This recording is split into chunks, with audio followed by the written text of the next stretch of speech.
एक बार की बात है, एक छोटे से शहर में गौरव नाम का एक युवक रहता था। वह बहुत ही आलसी था और अपने जरूरी कामों को हमेशा टालता रहता था, जिसके कारण वो अपनी पढ़ाई में अच्छा स्कोर नहीं कर पा रहा था। उसके परिवार वाले उससे हमेशा कहते थे, बेटा समय का मूल्य समझो, जो समय अभी तुम बर्बाद कर रहे हो वह कभी वापस नहीं आएगा। लेकिन वह हमेशा उनकी बातों को नजरअंदाज कर देता था। वह सोचता, अभी तो बहुत समय है, बाद में कर लूंगा। वह पढ़ाई करने के लिए शहर गया, लेकिन उसकी आदतें नहीं बदली। वह अपना पूरा दिन दोस्तों के साथ मस्ती करता और रील्स स्क्रॉल करता रहता। दिन बीतते गए, महीने निकल गए, लेकिन गौरव की जिंदगी में कोई बदलाव नहीं आया। उसकी पढ़ाई लगातार कमजोर होती चली गई और वह अंदर ही अंदर खुद से निराश रहने लगा। उसे महसूस होने लगा कि वह गलत रास्ते पर चल रहा है, लेकिन उसे सही दिशा दिखाने वाला कोई नहीं था। गौरव के शहर में एक बुजुर्ग आदमी रहता था जो बहुत ही बुद्धिमान और ईमानदार था। एक दिन गौरव ने तय किया कि वह उस बुजुर्ग आदमी से मिलेगा ताकि वह कुछ सीख सके। गौरव उस बुजुर्ग आदमी के पास गया। वह बुजुर्ग आदमी पेड़ के नीचे बैठकर मेडिटेशन कर रहा था। गौरव ने उसे नमस्कार किया और कहा, मेरी मदद कीजिए, मैं जिंदगी में विफल हो रहा हूं। हर बार मेरे दोस्त मुझसे आगे निकल जाते हैं, लेकिन मैं हमेशा पीछे रह जाता हूं। मुझे उन सबसे अच्छा बनना है। मुझे बताइए कि मैं यह कैसे कर सकता हूं। बुजुर्ग आदमी ने कहा, बेटा तुम संघर्ष झेल रहे हो क्योंकि तुम अपने कामों को हमेशा टालते रहते हो और समय की कदर नहीं करते। मैं तुम्हें एक कहानी सुनाता हूं जिससे तुम समय के मूल्य को समझ सकोगे। बुजुर्ग आदमी ने कहानी शुरू की। एक बार की बात है, एक राजा था जो बहुत दयालु था।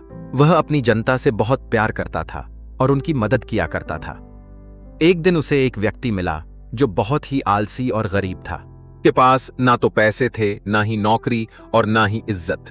वह हमेशा अपनी परेशानियों का दोष दूसरों को देता था। राजा ने उससे उसकी जिंदगी और उसकी परेशानियों के बारे में पूछा। उस व्यक्ति ने कहा, पता नहीं लोग मेरे बारे में ऐसा क्यों कहते हैं कि मैं कुछ नहीं कर सकता। जब भी मैं किसी नौकरी की तलाश में जाता हूं, सब मुझे मना कर देते हैं। राजा को उस व्यक्ति के लिए बुरा लगा। राजा ने कहा, एक सौदा करते हैं। सूर्य अस्त होने से पहले तुम मेरे राज दरबार में आना और जितना सोना चांदी तुम ले जा सको उतना ले जाना। बहुत खुश हो गया और राजा को धन्यवाद कहा। वह अपने घर की ओर दौड़ा और उसने अपनी पत्नी को सब कुछ बताया। उस व्यक्ति की पत्नी भी बहुत खुश हुई और कहा, जाओ और जल्दी से सोना चांदी ले आओ। उस व्यक्ति ने कहा, मैं अभी नहीं जा सकता, मैं भूखा हूं, पहले मुझे खाना दो। उसकी पत्नी ने खाना बनाकर उसे दिया। उस व्यक्ति ने खाना धीरे धीरे खाया। उसने सोचा, उसके पास तो बहुत समय है, खाना खाने के बाद खजाना लेने जाऊंगा। खाना खाने के बाद उसे नींद आने लगी। मैं अभी थोड़ी देर सो लेता हूं, कुछ देर बाद चला जाऊंगा। उसने सोचा कि वह थोड़ी देर ही सोएगा, लेकिन वह 2 घंटे के लिए सो गया। जब वह सोकर उठा, उसने देखा कि देर हो गई है। उसने जल्दी से कुछ बैग उठाए और राज दरबार की ओर भागा। रास्ते में धूप तेज थी, उसे गर्मी लगने लगी। उसने सोचा, थोड़ी देर पेड़ के नीचे आराम कर लेता हूं, फिर आगे बढ़ूंगा। उस समय पेड़ के नीचे हवा चल रही थी, जिससे उसे फिर नींद आ गई। इस बार वह 4 घंटे के लिए सो गया। जब वह सोकर उठा, उसने देखा कि शाम होने वाली है और सूरज डूबने वाला है। इसे बैग उठाकर राज दरबार की ओर भागा, लेकिन जब वह राज दरबार पहुंचा तो सूरज डूब चुका था और दरवाजे बंद हो चुके थे। वह व्यक्ति बहुत दुखी हो गया। उसने अमीर बनने का एक अच्छा मौका गवा दिया क्योंकि उसने समय के मूल्य को नहीं समझा। उस बुजुर्ग आदमी ने कहानी को खत्म किया और गौरव की तरफ देखा। गौरव के पास कोई शब्द नहीं थे। उसे अपनी गलती का एहसास हुआ। गौरव ने उस बुजुर्ग व्यक्ति को धन्यवाद दिया और घर वापस लौट गया। उसने समझ आया कि समय बहुत कीमती है, उसे बर्बाद नहीं करना चाहिए। गौरव ने अपने लक्ष्यों पर काम करना शुरू किया।